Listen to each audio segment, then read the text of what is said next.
let's get right into it. So we're in a brand new creative world here, and we're going to start with just the one command you need to get a dungeon in your world here. So we're going to do instant dungeon, and then we wait for it to generate, and there it is. A fully randomly generated dungeon for you to explore. Alright, so here's what you need to do to get started. This is the GitHub page, but if you're using the download link, you'll just get this MC pack file right at the bottom into your downloads folder. You can go save file, and if we open that up, it'll start Minecraft. And when the game gets started up, there'll be a little notification at the top here. Import started.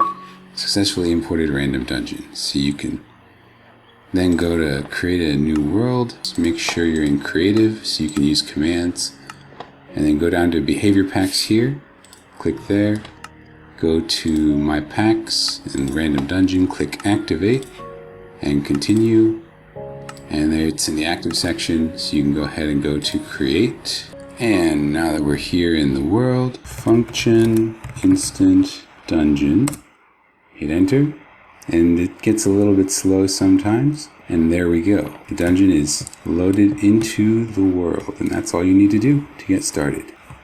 And over here you see these are the rooms that are used to generate it. So you've got an entrance, an exit, and up here there's a random room is the name of it. It's got a T sort of shape, so it's got 3 exits that are marked by these armor stands. And if we go down here, we can walk around inside it a little bit and get a feel for what it looks like inside. It's got sort of an abandoned mine feel to it. These rail tracks on the top, and I've got a very rough looking floor here to kind of make it look a bit more run down. And the shape of this is always different, but there's always a path from the entrance to the exit. That's something that is guaranteed by this generator, so you don't have to worry about not being able to reach the end of it or something like that. Another thing is that these dungeons are always exactly the same size. Now see, this is the exit here. It looks a little funny because this is generated inside some natural terrain. There's probably inside of a cliff face or something like that, yeah. But the rooms are all 16 blocks by 16 blocks, and there's always 4 rooms by 4 rooms in a dungeon. And let's see, you can make your own rooms really easily. It doesn't have to be an abandoned mine, it can be anything you want. And the way you can change that is by changing what's inside these frames. So each of these frames holds 1 room, and it has a bunch of features that you can use to easily edit your dungeon. So I'll show you first what you can do to create a new room of your own. So we're going to go to the top here where there's this random room stand, and we're going to use this button to copy this room over one. So now there's 2 versions of exactly the same room here. And so this random room stand is an identifier that it uses to know where your room is and that it should be used to generate the dungeon. So we're going to change this up a little bit. Just going to add a few blocks that are easy to see. Throw some of these in here, just right in the top. Maybe a few, easy to see places. Okay. And then we're going to increase the weight over here. So this is basically how likely this room is to be picked for generation. So there's currently, it says a weight of 2 there. And so this is a weight of 2 over here. This is 1 total of 3. So it should be picking this diamond room 2/3 of the time, and this other room 1/3 of the time. So we want to see that in action. Let's go down here and try and get in the right spot to regenerate this room, this dungeon in the same spot here. So let's do function, spell that right, make dungeon. Alright, there we go, and we can see there's a diamond room over there. So let's go in and check this out. We've got Alright, we've got a normal room here. This is not the entrance. This is just our original mine room with no diamond blocks in it. And then over here we've got a diamond room. We've got another normal room over here. Let's go a bit deeper and I'm sure we'll find there's diamond rooms sort of distributed throughout here. So it's literally that easy. You can save a lot of the work you do on the background, the environment, and you can add new different enemies, different traps, whatever you want. It's really easy to do. Alright, the next thing I want to explain is a little bit more about how to make sure your dungeon generates properly. So it starts off with these 3 rooms that get loaded in. This one's called entrance room, alright, and this one is called exit room. And up at the top it's random room, I showed you already. And all of them have the tag, I'm going to put it in chat here, chosen floor. So if we do a command to select it here, so we do a command here to list the tags of the stand, you'll see, it's got chosen floor. And it's also got floor 1, which I like to use to easily switch between what kind of rooms you're generating. There aren't any pre-built floors, but if you made, say, a flooded set of abandoned mine rooms and you wanted to do that separately sometimes, you could have one named floor 0 and then the stands on the other named floor 1, and you can switch back between those easily.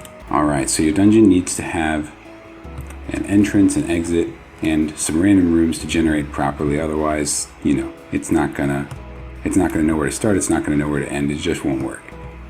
The other thing you need to have in order for your dungeon to generate properly, you need to have in your random rooms, you need to have at least one room that has exits that are across from each other, alright? And you need to have at least one room that has exits that are in a corner shape, alright? So in this case, this one room, it covers both of those as a little T shape here. You could also have just one room that's just like a straight hallway and one that's like a corner. As long as you've got both of those in there, the generation will work fine. But if you don't have both of those, your dungeon generator might get stuck, not being able to make a path all the way from the entrance, which is always in one of these random 4 squares, to the exit, which is in one of these random 4 squares down here, right? So like if your entrance is here, your exit's over there, and you've only got straight tiles, it's just there's no way to do it. So always have a T-shape or a straight and a corner. Okay, I want to show you a couple of the other features that are part of these frames. So you have the copy the rooms in any direction. You have this structure block, which is set, already lined up with the shape of the rooms. You can easily load in whatever you like there or save it. You also have this button right here, just deletes the whole frame and the room inside it. So in case you copy accidentally or something like that, you can just get rid of it, no problem. Alright, now I'm just going to hop over to my own world and show you a bit of the rooms I used to sort of debug and program. This will make it a little bit more clear exactly how you need to set up the exits and things like that. So let's go over there. Okay, here we are in the world I used for development. You see we've got 2 different room sets in here. We've got the sort of abandoned mine kind you saw before, and a weird looking one that I just used for a bit of debugging. And you can switch back and forth between these easily by using that chosen floor tag that I mentioned earlier. So if these guys have the chosen floor tag, it'll generate with these rooms. If these stands over here have it and these ones do not, then it'll only generate using the rooms over here. So you just use that and you can switch back and forth whenever you like. Alright, now the reason these rooms look so weird is I have set it up so it's real easy to see where the center of the room is, which is right here on this little iron block, where the exit marker stands can be, which is on these little blue squares, any of these 4 spots, and where the exits to each room tile are. So you see I've got some different tiles over here. Some of them are corners, some of them are just straight, and so this just makes it easy to see that. So something to note about the way generation happens is these rooms are randomly generated or randomly rotated when they're loaded in. So even though the entrance and exit rooms don't get rotated, so since the room's 16 by 16, it has a 4-block center, and the stand that marks the rooms for generation is always going to be exactly on this spot. But for the other rooms, they do get rotated. So you see over here, it's not in the lower left corner of the 4-block center, it's up in the upper right, and that's going to be different for all of these different rooms. For making a room, you need to be careful that these exit marker stands are in exactly the right place. They don't have to have any kind of special name, that doesn't matter, but if you have an exit to your room over here, you got to make sure there's a stand in one of these 4 spots. And if you have an exit over here, same thing over here. One of these 4 blue squares, you got to have an armor stand there. Don't put it higher.